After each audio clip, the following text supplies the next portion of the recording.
Just one of the weak tracks, yeah. Damn, that's pretty good. Wow.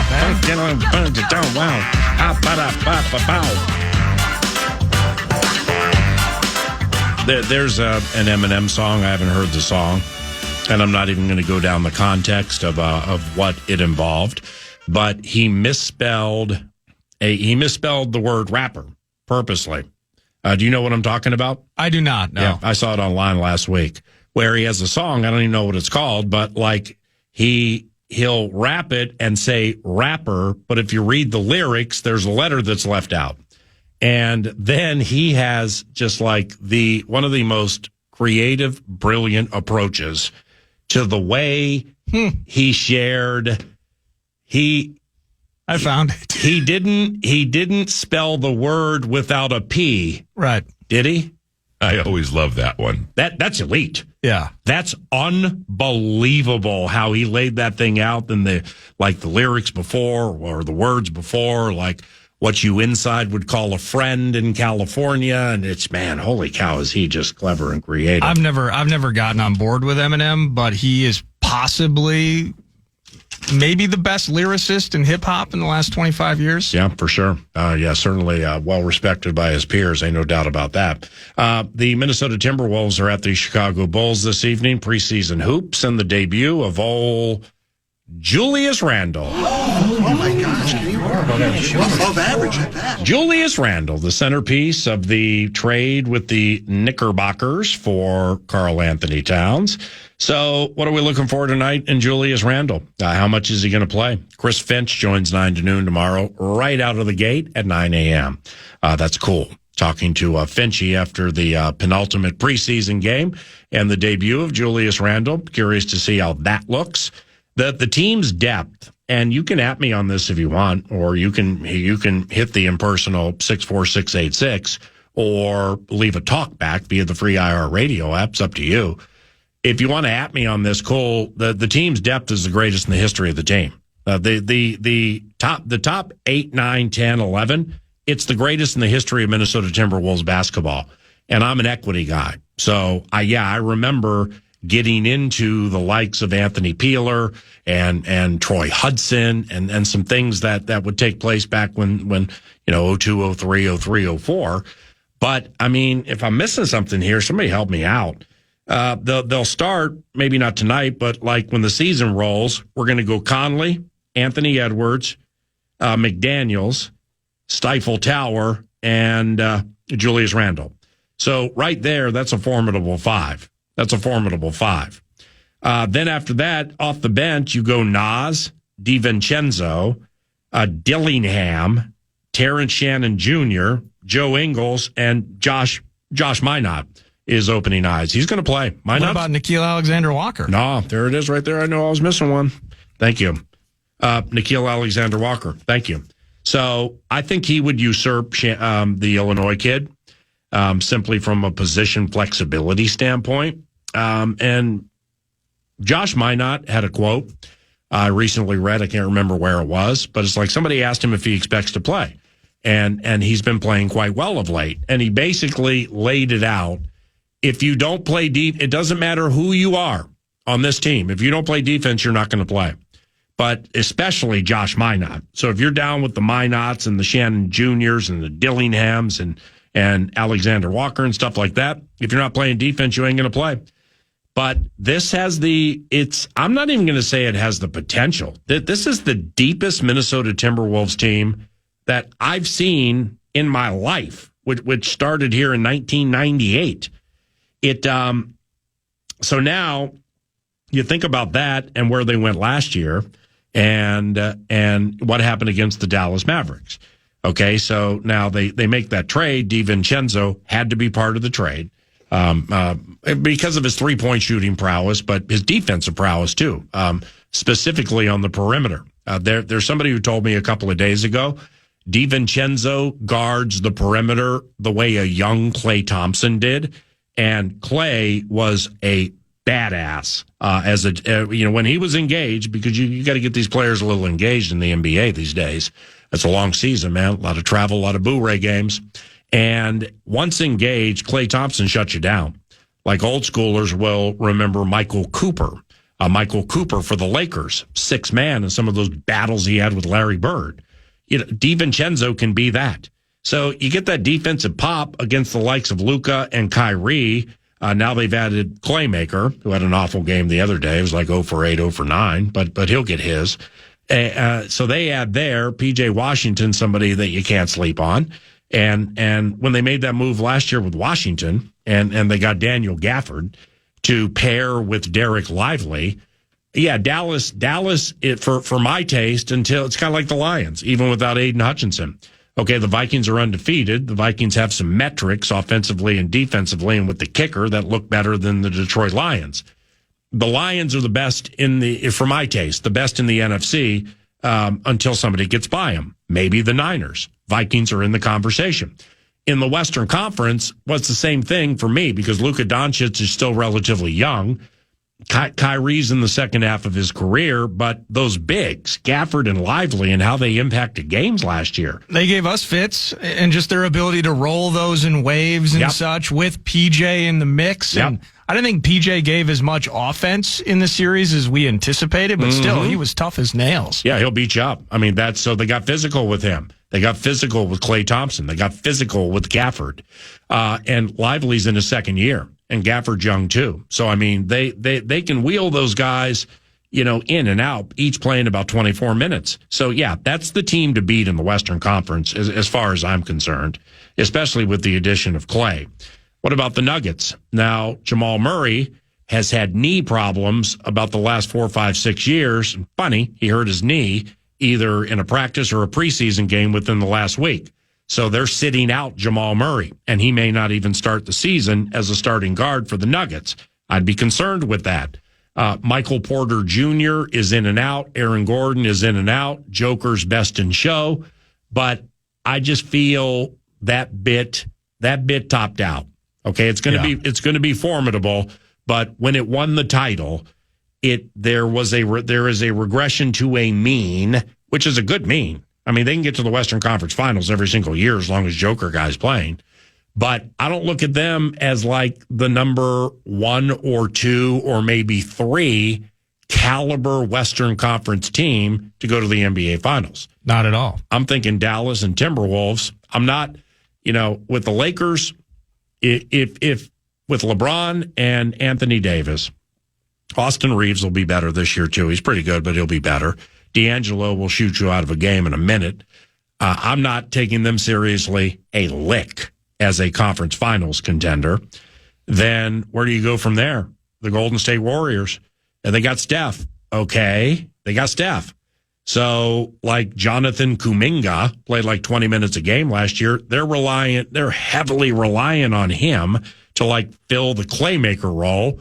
Draymond's never going to score more than 6, 7, 8, 9 a game. Good player, good across the board player, but they are really void of scoring on that team. I think their new guy, Buddy Hield. Yep. I think they want him to shoot a ton of threes, maybe going back to, because he didn't do it much, I think, in Indy. Yep. Remember when he was with the Kings and he was taking 8, 9, 10 triples a game? I think he finished with Philly last year. I think maybe it was Philly. Yeah. Philly. No, he was with Indy, then he went to Philly. Yeah, 4 or 5 teams now.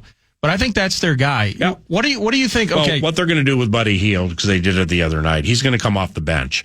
Because if there is a lack of potency from the starters, and then you put Buddy in there with the starters, I mean, the kid from the Bahamas who came into the league at like 27, I mean, he'll shoot you out of a game in 2 seconds. But Buddy is a guy who, I mean, his name's Buddy. Okay. Yeah. Aw. Now, Buddy's cool, but Buddy's like their Malik Monk, their Jordan Clarkson, their old school Lou Williams. He'll provide them with some bench pop, but they're just, unless I'm missing somebody here, they're just kind of void of scoring. So, I mean, it's tough for me to say Steph never has a chance to go to the Western Conference Finals, but everybody in the world had to know there will be a pay the piper time for the Golden State Warriors. Might be right now. And it's right now. It's right. And so then after that, Phoenix Suns, what I saw last year in the Phoenix Suns, they added Apple Valley's finest, Tyus Jones, to run the point so they can pull Booker off the point. I like that move. I think it'll impact Bradley Beal. I think the skeletal remains of Bradley Beal have definitely seen their better days. That's from going to the home games in the playoffs last year against Phoenix. Bradley's just not fast. He's just not fast like he used to be when he came out of Florida. Is Grayson Allen more of a 2 than a 1? He can play both. I think they'll start Tyus. So they do like similar to what you were talking about with Hield. Maybe they like Grayson as a second scorer off the bench. Yeah. Well, remember Grayson's 3-point shooting in the postseason last year. I mean, I don't think we were ever going to lose to Phoenix, but if Grayson hadn't gotten hurt, that whole thing might have been a little different. That's what and I'm speaking positively to that. I think Grayson's an asset for them. Well, Durant is the key. Because he's played a lot of games of late, and he's like 37 years old, 37 or 38. So Durant, I mean, if those feet are good and if he's healthy, he still brings it every single game. Yeah. With the exception of he does not get in the key and mix it up for rebounds anymore. Okay, Kevin used to be the kind of guy that would go crashing to the boards and get every rebound that he wanted to get. Old people don't necessarily like to be banging knees and hips and dealing with like young Banchero elbows hitting him in the ribs. Yeah. He's just trying to get out of his career alive. So he doesn't rebound the way he used to. He's still the bomb.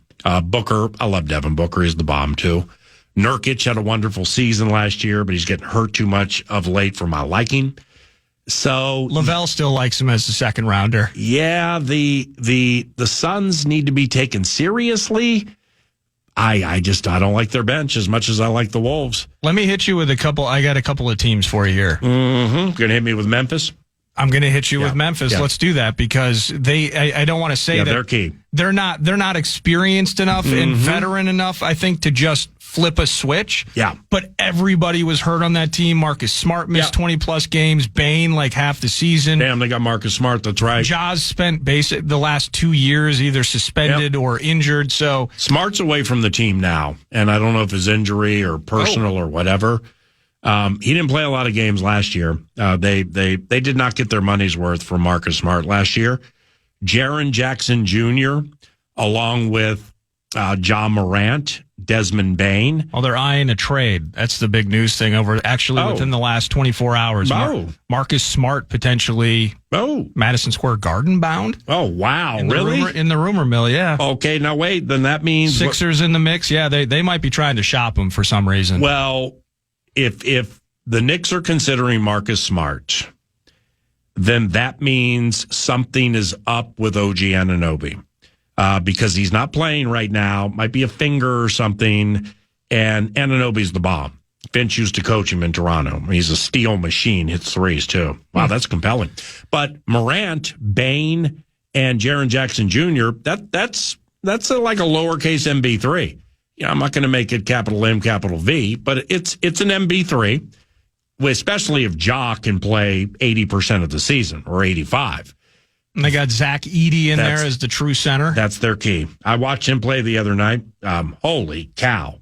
I mean, he plods, he clomps. It takes him an hour to get up and down the court. But when he gets there, hide the women and children. He's massive. And I knew he was massive from Purdue. But like watching him against big NBA players, yeah, he fits in nicely already. Well, I remember I would always joke. I'm like, do we have Purdue boosters that listen to this show? Because anytime we were talking specifically in college hoops, leading up to the draft, it's like, I don't know, a lot of people are down on Edey. They don't think he can keep up with the physical aspect of the game. He might just not be athletic enough. And these Purdue fans would roll in like, no, you guys don't get it. He's going to work just fine. He kind of looks the part right now. Can I hit you with one more team? Please do. The Oklahoma City Thunder. Oh, wow. What are we doing here? That's top three. But is that an experience thing? In the same way that you would talk about the Wolves a year ago, and in some ways they needed to get chopped. Yep. And now they can bring that into 2024, 25. Is that something similar where they added one of my favorite guys, Isaiah Hartenstein from the Knicks. Yep. So you pair him up with Chet. Chet needs to stay healthy, but this Jalen Williams cat is a badass. Got rid of Josh Giddey, went to Chicago. Yep. Giddey's in Chi-Town now. Tough year for him. Sounds like he maybe made some decisions that he regrets. No, that's all behind him, unless something new popped up. You think it is? Yeah, okay, it is, and it all because I saw in an interview got out of his scot free. Yeah, I know that. I saw in an interview that he talked about that it's been a complete mental disaster for him over the last 12 months or so. But yeah, I mean, you got MVP guy in SGA, Lou Dort doing his thing. I want maybe Alex Caruso, formerly of the Bulls. Maybe that was part of the bit with Giddey. Yep. But I mean, that's a team right now that, I mean, they were ruling the roost in the West a year ago. I don't see how they got worse. Well, and they play the Wolves incredibly well. And those are fun matchups. Finch's reverence and respect for their head coach, I think it's Daigneault or something. It's 10 of 10. I like the Hartenstein addition. Jalen Williams is sitting on stardom. That's the big cat with the long hair. He's just very big and wide. He can rebound a little, but he's a shooter. And he is at a point of his career where, like, Edwards took a major step last year. We saw in the postseason, wow, he's truly a superstar here, which he gained, superstar status, Olympic team, whole thing. Williams is not in Edwards' class overall, but he can outshoot Anthony from 3-point range 10 to 10 times. So this Jalen Williams, he's a major key for them. I like that Caruso move they made. He is such a good, scrappy perimeter defender, and he's an agitator. So they were looking to get better with perimeter defense. It's clear by that move. Lou Dort has given Anthony Edwards problems all of his career, corroborated on this radio show by Chris Finch. And then you get the likes of Aaron Wiggins, Isaiah Joe can shoot. He can shoot the eyes out of the basketball, and the other Jalen Williams. So they're deep, and Kenrick Williams too. Yeah, they're deep. Yeah, they're deep. They're nice. Last one for you here quickly. The Houston Rockets won like 15 of their last 17 games. They go on that run. You got Ime Udoka, who's a proven good coach. Yep. Van Vliet needs to stay healthy. Jalen Green needs to grow up. Dylan Brooks is annoying, but he's not bad. Jabari Smith. Like, they got all these top 5 picks from the last 3-4 years. And Sengun. And Amen Thompson is a guy that really came on towards the end of last year. Well, let's get deeper. Cam Whitmore is one of the strangest players I've seen in the last 10 years. My man plays 13 minutes and scores 20 points, but they don't use him more than 13 or 17 minutes. Doesn't rebound, doesn't pass, doesn't steal, doesn't block. Hits threes like 4 a game. And I think they got that Duke kid, Reed Shepard, in the draft, who's supposed to be just an assassin. Maybe it was Kentucky. Kentucky or Duke, but just an absolute assassin shooter. Yeah. Well, and they won 41 last year. And the Western Conference Finals, for them, 2% or less. Yeah, I'm with you there. On the come. Meat grinder. And it's easier said than done looking at all that. I mean, Jalen Green can really play. It's looking at all of that talent they have, but raising it together. That's why the situation Conley has created here is just so beneficial. Edwards is still relatively young. Dillingham's 19. Ingles is like 40.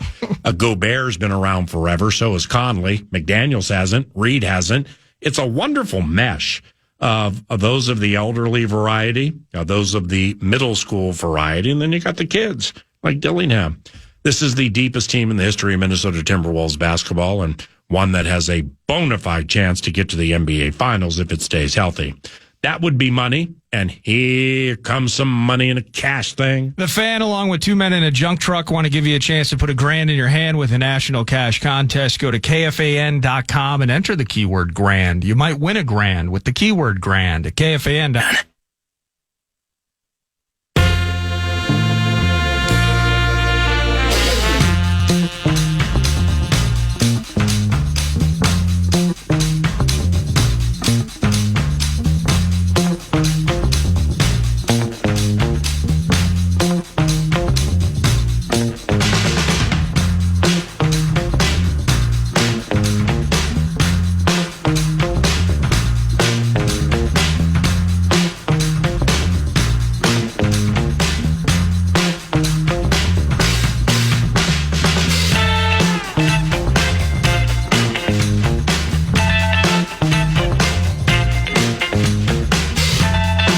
Minnesota Vikings fans, Nacho Lieber joins tomorrow. He is our Lieber, Nacho Lieber. And much more on the Vikings and the Lions as we navigate our way through the days up to the boom at noon Sunday against the Detroit Lions. In the final segment, if anybody wants to leave a talk back or talk back or text 64686. Question for you, might ask it again tomorrow. How nervous are you right now? Minnesota Vikings fans, how nervous are you right now? The Vikings might go to the Super Bowl. And when you're 5-0, you can say that. And if you beat one of the best two teams in your conference this weekend, and you become 6-0 for the first time since 2009 in a conference where they've lost Aiden Hutchinson, the 49ers are dealing with myriad injury situations, including Christian McCaffrey and what's going on with his Achilles, and so on and so on and so on. The Philadelphia Eagles are mercurial, and that's putting it mildly. Todd Bowles is a really, really good defensive coach and a really good coordinator, and Baker's playing like he's trying to win MVP. Evans and Godwin with Otten and the two-headed running attack they have. Nice offensive line, too, and Vita Vea. So the Buccaneers, they've gotten themselves sneaky. That NFC South has some sneak appeal to it. When Derek Carr plays for the Saints, they're a tough beat. Carolina stinks. Atlanta's 4-2 and getting better. Cousins with Darnell Mooney and Drake London and Kyle Pitts to a certain extent.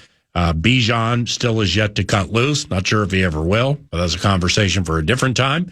But Kirk's working that thing out nicely. So 64686 for the texting. Talkback free iHeartRadio app. What do you think about this? Into the Lions game. Vikings fans, how nervous are you? I mean, are you...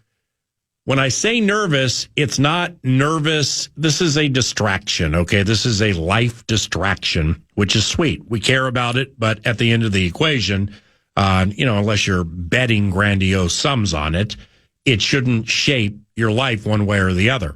But nevertheless, from a distraction factor standpoint, it's been pretty darn fun. And they absolutely can win this weekend. And I think this weekend could be a high-scoring game, and I think it's going to be a lot of fun. It's going to be unbelievably fun. This Lions offense, Vikings offense, specifically with Jones, wow, this is going to be terrific. But does it make you nervous? Does it not permit you to unfurl? Like when you watch the games, how much are you or listen to them? How much are you enjoying what's transpiring really out of nowhere? And like I said, into the season, I could not come up with a season prediction number this year. I just couldn't do it. I don't know why. I didn't put enough time into it. I was a little lost on the equation. But what I said was, for what it's worth, in my years working next to this team, I just feel I know what a playoff team looks like. And this is a playoff team. Said that into the Giants game. It's a playoff team. I don't know if it's a 9-win playoff team or a 14-win playoff team, but it's a playoff team if they stay healthy. And so far, that's bearing its fruit. But the farther we go along throughout the season, is it like a double-edged sword for you, where you want to be happy, but you can't because you've had your heart broken so many times by this team or teams in this market? And as they negotiate the final 12, what concerns do you have? I mean, I think the Sam Darnold is still probably going to go to the top of the charts when you frame up a question like that. And really, he's just had one dicey game. The second half against the Packers had some dice appeal to it, but the Jets game overall had some dicey to it. But let's not shortchange Sam the Man on the fan. And I have no idea how shaken up he got when he got hit and he left the game. Mullins came in, bottom of the 8th, struck out Aaron Judge, left the game. Sam came in and finished.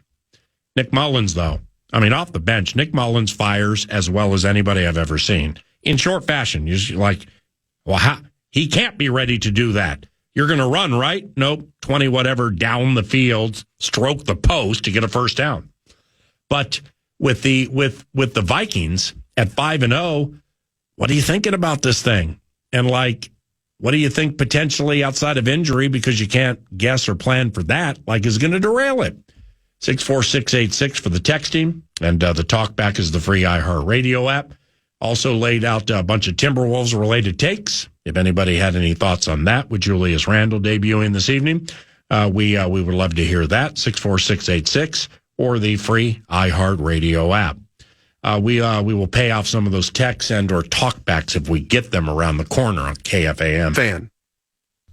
I can't wait. Perhaps one of the most adorable promos I've heard in the history of promos ever to promo. Just another way to whatever via the free iHeartRadio app. It's the Alex Lewis Podcast. That's awesome.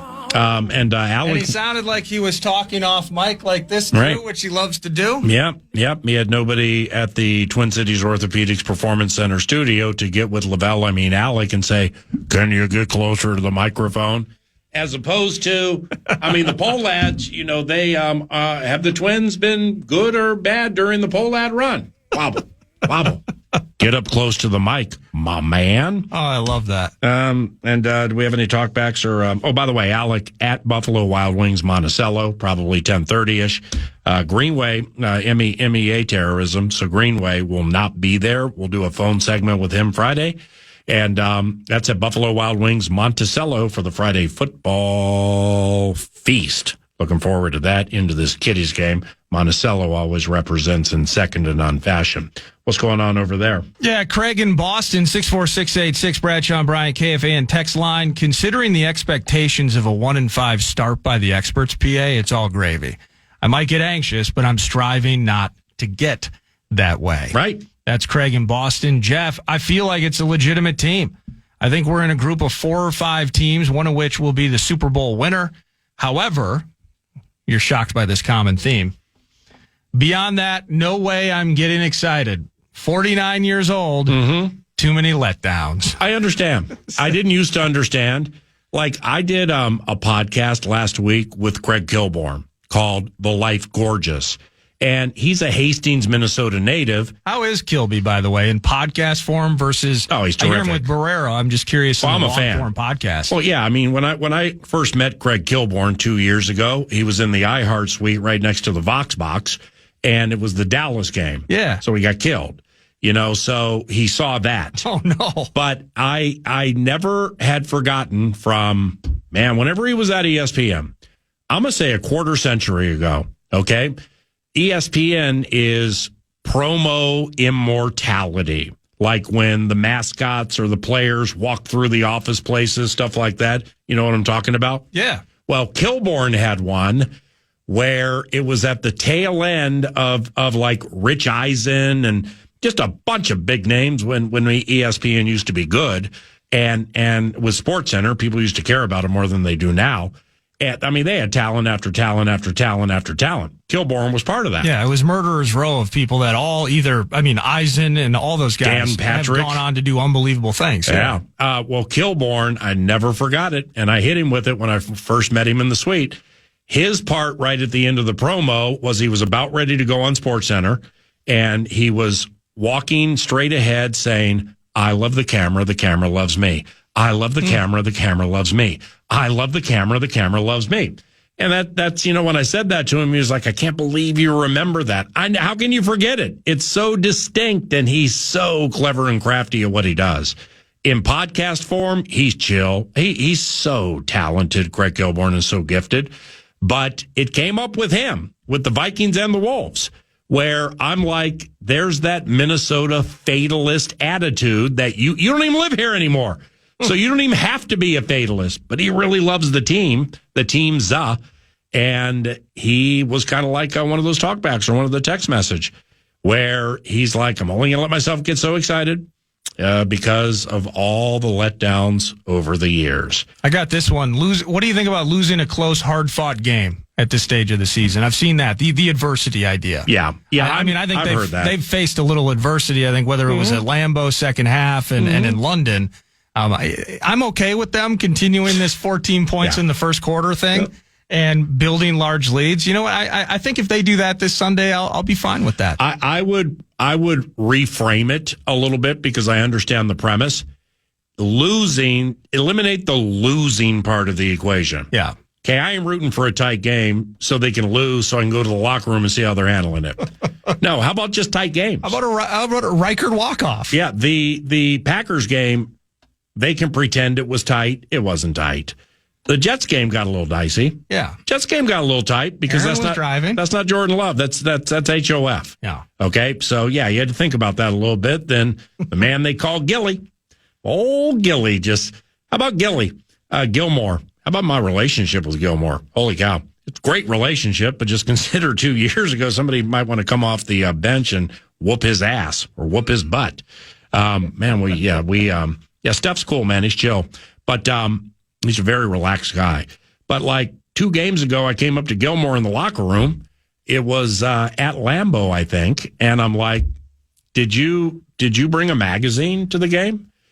What do you mean? Did you bring your phone on the field? What do you mean? Well, you need something to do out there. They're never throwing it your way. And he's like, yeah. Well, then he started to get some action, started to get a lot of action, and he came through. And how about Shaq Griffin, by the way? I mean, Shaq Griffin, you can't find him in the preseason. He's hurt. Training camp, he's hurt. I mean, Shaq Griffin, from that moment you're blowing out the Texans, and then they're like, you know what? We don't need a moody Nico Collins on the flight back to Houston. So let's throw the ball to Nico every time because he's going to be singled by a guy who was on our team last year, Shaq Griffin. And we thought so highly of Shaq Griffin, we let him go. And then Shaq just messed him up. Leading receiver in the NFL, though, and Shaq just absolutely doused whatever fire they felt they had. So collaboratively speaking, it seems to be coming together. I would prefer some spine tinglers with a walk-off by Will, like the Con said, or Sam the man on the fan does what Cousins did a bunch of times, start at the 15-minute change to go, drive them down the field, win the game. That'd be great. That would be that of tenacity and fortitude. Thank you for listening. For Nordo, I'm Paul Allen. The program is around the corner on FM 100.3. The kids call it KFAN. Everybody have a good day. Podcast today's Paul Allen Show, or listen back to previous show and interviews by going to the iHeartRadio app or KFAN.com.